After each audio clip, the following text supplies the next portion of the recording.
یہ چلتے ہیں مولانا فضل الرحمان تقریب سے خطاب کر رہے ہیں۔ کل بھی مجھ سے ایک انٹرویو میں پوچھا گیا کہ آزادی کی بات تو آپ کرتے تھے، آج عمران خان نئے بیانیہ کے ساتھ آزادی کی بات کر رہا ہے۔ میں نے کہا اسے کہتے ہیں تبدیلی، کہ الیکشن پچھلے لڑا تبدیلی کے نعرے سے اور نئے الیکشن کی طرف جانا چاہتا ہے آزادی کے نعرے سے۔ تو آزادی کے نعرے میں تو وہ ہماری نقالی کر رہا ہے، تو پھر نقالوں سے ہوشیار رہنا چاہیے۔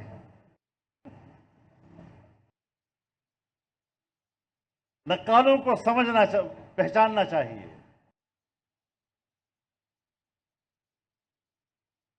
جو پاکستان کے اندر غلامی کی علامت ہے،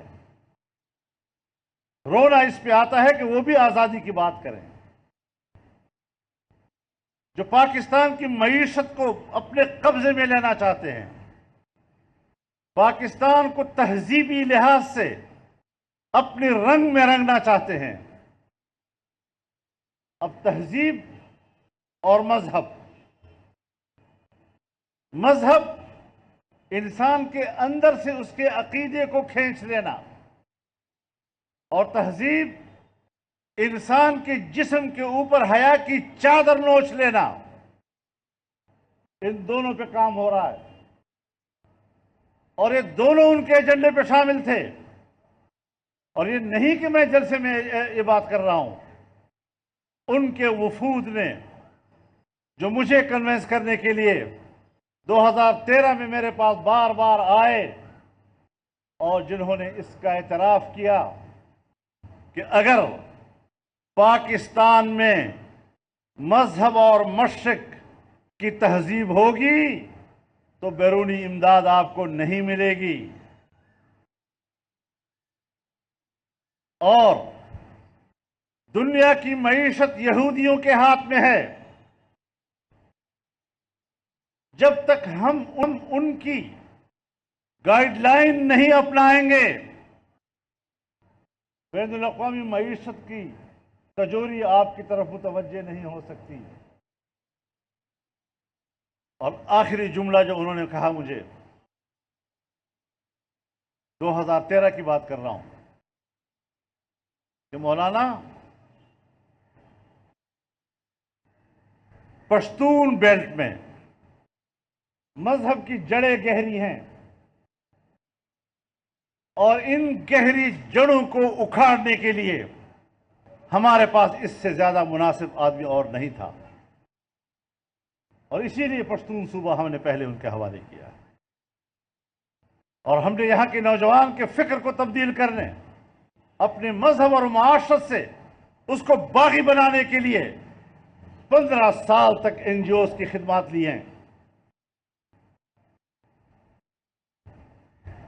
تو مجھے نصیحت کرتے ہیں کہ مولانا اب پیسہ آئے گا، بہت بڑا پیسہ آئے گا، گلی کوچے تک پہنچے گا، آپ کی مسجد تک پہنچے گا، مولوی اور امام تک پہنچے گا، اور تم اس محاذ پر بھی تنہا رہ جاؤ گے۔ ہم چاہتے ہیں کہ آپ نظام کے ساتھ ساتھ چلتے رہیں، لیکن میں نے انکار کر دیا۔ ہم نے وہاں سے کام شروع کیا ہے، ہم نے دنیا کو سمجھنے کی کوشش کی ہے۔ اس کو بھی میں سمجھتا ہوں کہ ہم شاید دنیا کو سمجھنے کا حق نہیں ادا کر سکے، لیکن جب آدمی کسی میدان میں کام کرتا ہے تو کچھ حالات اس پر منکشف ہوتے رہتے ہیں۔ آج جب ایک پہلی کامیابی ہمیں ملی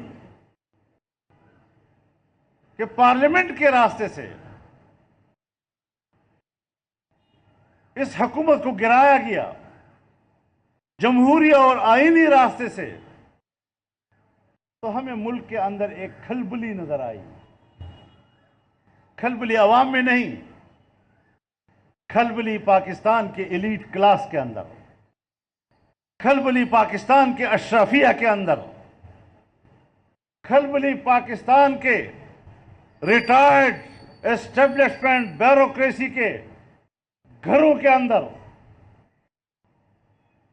جہاں پر ہمیں ماتم نظر آئے، یہ کیا تھا، یہ کیوں ہوا، اور ان گوشوں سے کیوں پریشر آ رہا ہے دفاعی قیادت پر، سیاسی قیادت پر. اور آج بھی آپ کے بین الاقوامی ادارے، چاہے ایف اے ٹی ایف ہے، چاہے آئی ایم ایف ہے، چاہے ورلڈ بینک ہے، اس کے دباؤ کا تسلسل ختم نہیں ہوا ہے. لہذا آفٹر شاکس آتے رہیں گے.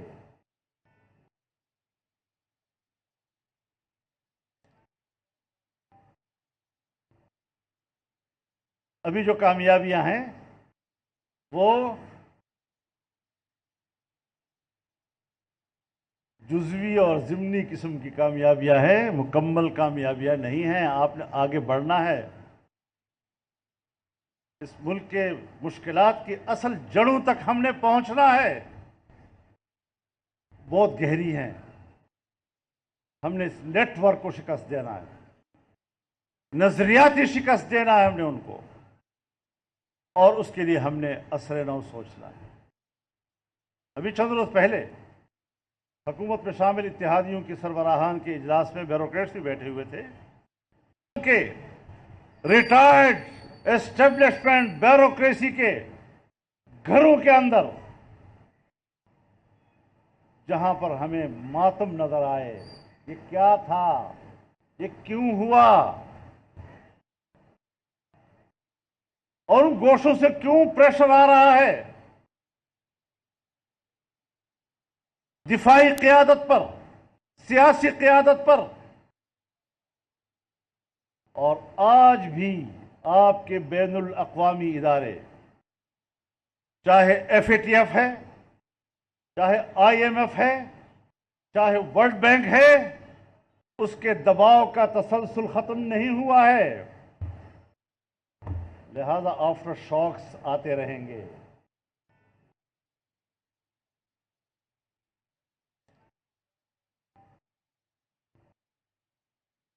ابھی جو کامیابیاں ہیں وہ